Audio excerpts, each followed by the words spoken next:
অন্ধকার, কোথায় আছে সে জানে না। এখন কি রাত নাকি দিন সে সেটাও জানে না। পুরো শরীর ব্যথা, গলা শুকিয়ে কাঠ। হঠাৎ গেট খুলে একটা মহিলা হাতে খাবারের প্লেট নিয়ে রুমে ঢোকে। রুমের লাইট অন করে। এই মেয়েটাকে এক পলক দেখে রুমে চোখ বোলায়। রুমটা বেশ বড়, সবকিছুতেই প্রাচীন আমলের ছোঁয়া মিশে আছে। মেয়েটা তের কাছে এসে প্লেট রেখে বলে, এই সেরি, এটা খায়ালে চুপচাপ। এই মহিলাটির কথা শুনে বুঝলো সে এখন বাংলাদেশে আছে। কিন্তু সে এখানে কিভাবে আসলো? এটা খাবো মানে? কে আপনি? আমি এখানে কেন? আপনি আমাকে কিডন্যাপ কেন করেছেন? ওই কিডন্যাপ ওগুলো আমরা করি না।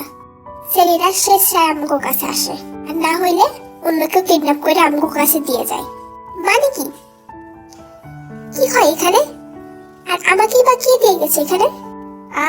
এই মাগি দেহি বেশি কথা কয়, আর তেজও কম না। শুনছেরি, এটা হলো পতিতালয়, আর এই হালে টিকে থাকতে হইলে তোর তেজ কমানো লাগতো। আর এই তেজ বাদ দিয়া যৌবনের তেজ বাড়া। যৌবনের তেজ বাড়লে মানুষেরা এমনি কাছাইব। অন্য মাগি গো মতন রাস্তায় খাড়ায় খাড়ায় কাস্টমার ডাকা লাগতো না। রূপের দেখতে তো তুই কম না। এর পায়ের নিচ থেকে মাটি সরে যায়। এই কি শুনছে সে? কি বলছেন আপনি এসব? কে দিয়ে গেছে আমাকে এখানে? তোর মায়ে দিয়ে গেছে আমগুলোর কাছে। আমরা দেইহা তো হেই অবাক হইছিলাম যে কেউ তার নিজ মায়েরে এই বেশ্যা খাড়াই রাহিয়া যায়। আচ্ছা সেরি হুন, তোর মাও কি এমন আছিল নাহি? মুখ সামলে কথা বলুন, নেক্সট টাইম এমন কথা বললে না মুখ ভেঙে দেবো। এসেরই গতরে তেজ কমা, মুখের উপরে একটু কথা কইস না। এই বেশ্যাখানায় আমার উপরে কথা কনের কেউ সাহস পায় না। আর এই মাগি আইসা আমার উপরে কথা কইতে। চুপচাপ এদি খায় নে, খায়া সুন্দর কইরা সাজ। বাইরে তোর লাইকা কাস্টমার বইয়া রইছে। ওগরে কইছি আমার এই বেশ্যাখানায় নতুন কোচি ডাব আইছে। এইটা হুই না তোর লাইকা বইয়া রইছে ওরা। ওরা কইলাম 3 জন, প্রত্যেকরে 2 ঘন্টা করে সময় দিবি। আর হোন সেরি, মেলা টাকা দিয়ে তোরে কিনছে কিন্তু ভালোবাসায় ভৈরা দিবিও করে। এই কিছুতে এইসব মেনে নিতে পারছে না। এই মহিলাটির সাথে ধস্তাধস্তি শুরু করে। মহিলা এক থাপ্পড় দিয়ে দেখে বিছানায় ফেলে দেয়। তোর খাওয়ানো লাগতো না, সাজাও লাগতো না। আমি এখনই যাই কাস্টমারকে ভিতরে পাঠাইতেছি। শুনুন আমার কথা। মহিলাটি এর কথা শুনলো না, না শুনে রুম থেকে বের হয়ে গেল এবং একটা লোককে পাঠিয়ে দিল ভিতরে। লোকটির 50-51 বছর বয়স হবে। সিগারেটের ধোঁয়া ওড়াতে উঠতে ভিতরে ঢুকে লোকটি সোজা তের কাছে চলে আসে এবং তের শরীরে হাত দেওয়ার সাথে সাথে তে বলে ওঠে, শুনুন, আপনি তো আমার বাবার মতো, তাই না? এগুলো কেন করেন আপনারা? প্লিজ আমার সাথে এমনটা করেন না। আসলে আমি প্রেগনেন্ট। কি করলি তুই? বুঝলাম না বিষয়টা। মানে আমি গর্ভবতী। কুয়াতি মাইয়া এই বেশ্যাখানে এমন তো সচরাচর দেখা যায় না। যাই হোক, কি কুয়াতি না সেটা আমার দিকে কি লাভ? তোরে মেলা টাকা দেখছি, তোরে কেমনি মিশাইতে দেবো নাকি? লোকটি তের শরীরে হাত দেয়, তেকে আনড্রেস করে ফেলে। তে তো লোকটিকে আকুতি বিনতি করে যাচ্ছে যেন সে তার সাথে এমন না করে, কিন্তু লোকটি শুনল না। দেখ সেরি, বেশি কথা কবি না। আমি যে কামটা করতে আইছি এই কামটা আমার করতে দে। তখনই কে যেন লোকটিকে ধাক্কা মেরে সরিয়ে দেয় এবং লোকটিকে নিচে ফেলে ইচ্ছা মতো মারতে থাকে। মারতে মারতে প্রাণ বের করে দেওয়ার মতো অবস্থা। এই ছেলেটাকে দেখে কিছু একটা আন্দাজ করে জাঙ্কুক বলে তে কান্না করতে শুরু করে। লোকটিকে মেরে জাঙ্কুক তের কাছে আসে। এই জাঙ্কুককে জড়িয়ে ধরে হাওয়া করে কান্না করতে থাকে। জাঙ্কুক, আমি অপবিত্র হয়ে গেছি জাঙ্কুক। আমার কি হবে এখন? কিচ্ছু হয় নাই। কান্না থামাও, কিচ্ছু হয় নাই। তুমি অপবিত্র হও নাই তে। তুমি আমার হৃদয় হরণী। তুমি কখনোই অপবিত্র হতে পারো না। আর যদি অপবিত্র হয়েও থাকো তাহলে আমি আমার ভালোবাসা দিয়ে তোমাকে পবিত্র করে দেব। তারপর জাঙ্কুক তেকে বিছানার চাদর দিয়ে মুড়িয়ে দেয় এবং পাজা কোলে করে রুম থেকে বের হয়ে এসে জেহুবকে বলে, একটাকেও আস্ত রাখবি না। সব কটাকে টুকরো টুকরো করে মাংসের নাম্বারিং করে আমাকে পাঠিয়ে দিবি। বলে জাঙ্কুক তার গাড়ির কাছে চলে আসে এবং তেকে গাড়িতে দেখে নিজেও গাড়িতে উঠে পড়ে। জাঙ্কুক সোজা কিমবেঞ্চলে চলে আসে। তেকে কোলে তুলে নিজের রুমে চলে যায়। ড্রয়িং রুমে সবাই বসেছিল। সবাই তাদেরকে দেখে একদম অবাক হয়ে যায়। আর জিন তো রীতিমতো ভয়ে কাঁপতে থাকে। জাঙ্কুক এত অল্প সময়ে বাংলাদেশে কিভাবে আসলো? তেকেই বা কিভাবে খুঁজে পেল সে? জ্যাকব তেকে ওয়াশরুমে নিয়ে যায়। ওয়াশরুমে নিয়ে যেয়ে তেকে ভালোভাবে গোসল করিয়ে দেয়। ওয়াশরুম থেকে বের হয়ে তেকে ড্রেস পরিয়ে দেয়। তারপর তের জন্য নিচ থেকে খাবার আনে। তেকে খাইয়ে দেওয়ার পর তেকে অনেকক্ষণ ধরে সান্ত্বনা দেয় এবং তেকে ঘুম পাড়াতে সক্ষম হয়। জ্যাকব তের থেকে এক চুলও নড়ল না। মাঝরাতে জ্যাকব ঠিক পেল যে তের গা কাঁপিয়ে জ্বর উঠেছে। সারা রাত ধরে জ্যাকব তের সেবা করতে থাকলো। ভোরের দিকে তের জ্বরটা একটু কমতে জ্যাকব যেয়ে তেকে জড়িয়ে ধরে ঘুমিয়ে যায়। সকাল 10টার দিকে তের ঘুম ভাঙে। তে পিট পিট করে চোখ খুলে দেখলো জ্যাকব তার দিকেই তাকিয়ে আছে। তে দেখে সেই জাঙ্কুকের শরীরের সাথে ঘেঁষে জাঙ্কুককে জড়িয়ে ধরে বাচ্চাদের মতো শুয়ে আছে। তে তার কিছুক্ষণ পরই কান্না করে দেয়। তে, এই তে, কি হলো তোমার? কান্না কেন করতেছো? আমি আমি আমি অপবিত্র। জাস্ট শাট আপ তে।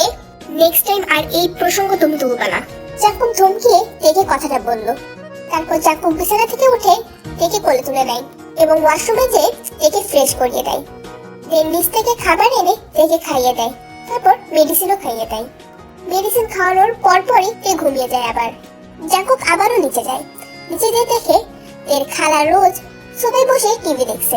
জাঙ্কুক শো মেরে রিমোটটা নিয়ে নিল। এটা কি ধরনের অসভ্যতামি জাঙ্কুক? জাঙ্কুক হুইসেল বাজাতে বাজাতে নিজের মতো টিভি দেখতে থাকলো। জাঙ্কুক, আমি তো টিভি দেখছিলাম নাকি? এর মাঝে তুই এসে হঠাৎ রিমোটটা নিয়ে নিলি কেন?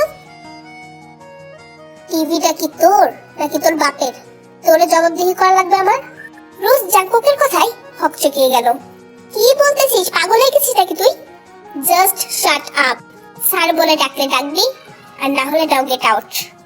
এর মাঝে জাঙ্কুকের সব ফ্রেন্ডরা চলে আসে জাঙ্কুকের বাসায়।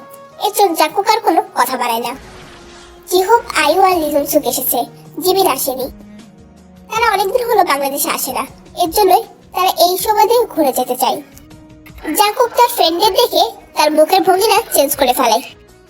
আরে কি খবর সব? বস বস সব বস। তারা কিছুক্ষণ গল্প করতে থাকে আর এদিকে রোজ রাগে ফুলতে থাকে। এর মধ্যেই হঠাৎ জাঙ্কুক বলে ওঠে, জিহোপ, লুক এট দিস। কি মেনশন যে সাইনবোর্ড, ওটা চেঞ্জ করে জিওন মেনশন করে দিবি। ওকে, আর কোনো কিছু? হ্যাঁ ভাই, অনেক কিছু আছে। কিছু কিছু মানুষকে আবার চেঞ্জ করতে হবে। আর তুই শুধু বল, বাকিটা আমার দায়িত্ব। এই বাড়িতে শুধু মিসেস কিম বাদে বাকি যে ফকিন্নির দলগুলো আছে সবগুলো বের করবি। ওকে বস। দেন আমি আমার বাড়িটাকে ফুল আমার নিজের মতো করে সাজাতে চাচ্ছি। তো আমি আমার বাড়িটাকে যেভাবে সাজাবো ওই ডেকোরেশনের ফুল পিকটা ধরে দিয়ে দেবো, তুই সেভাবে বাড়িটা সাজাবি।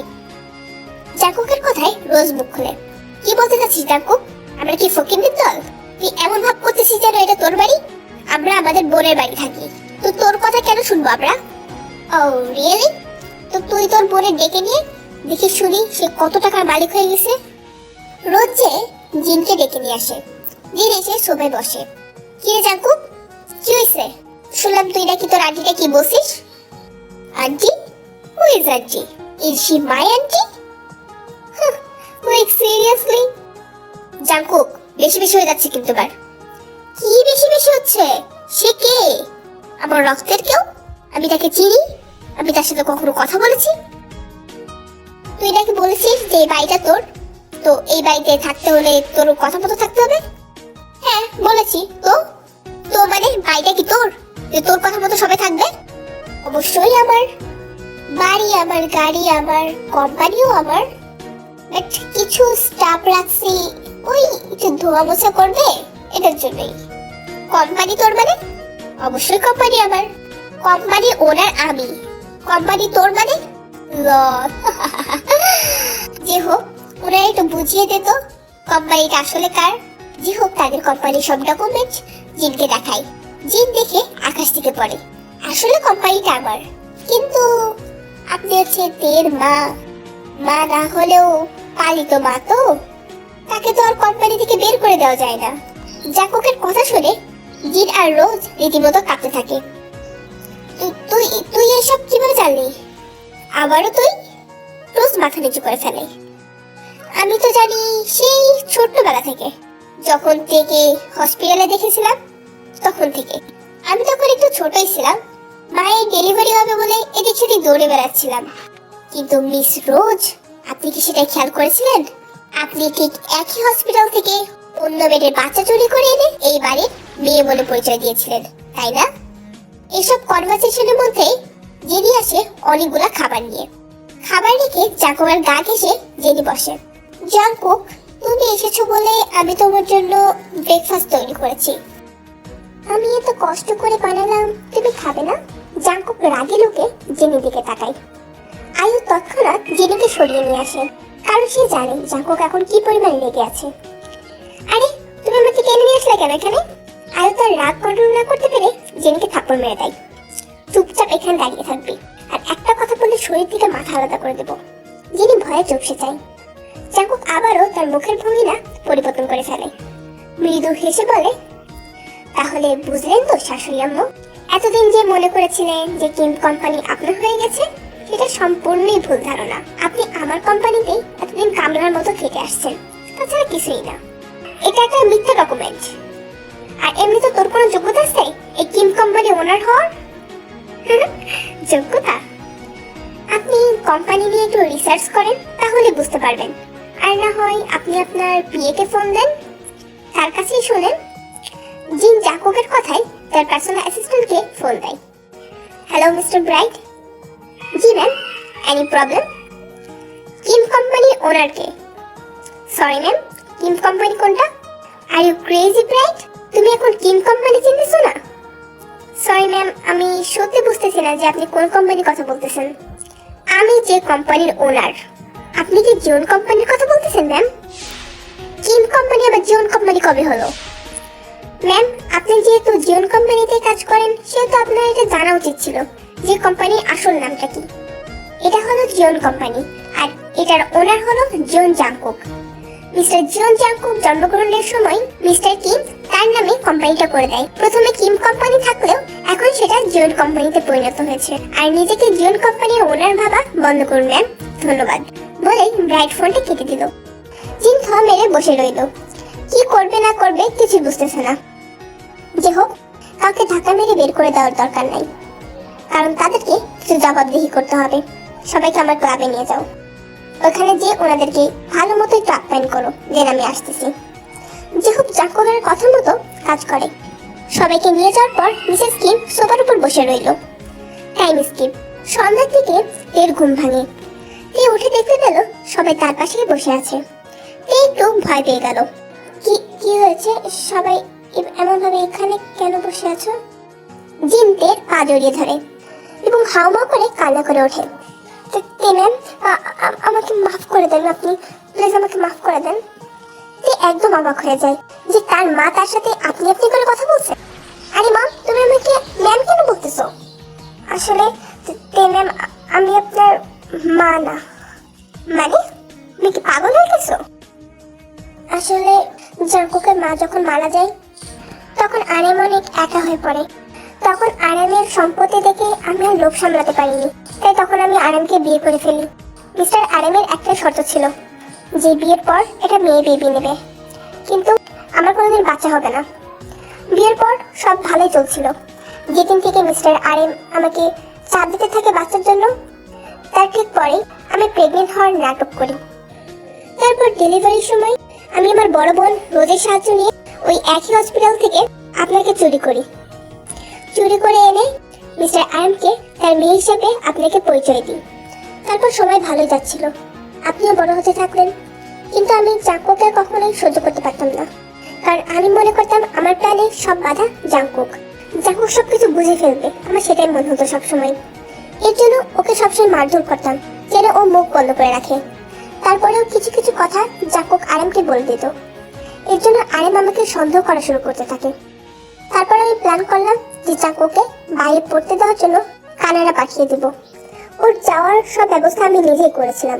আরামকে বিষয়টা আমি বুঝতে দেইনি।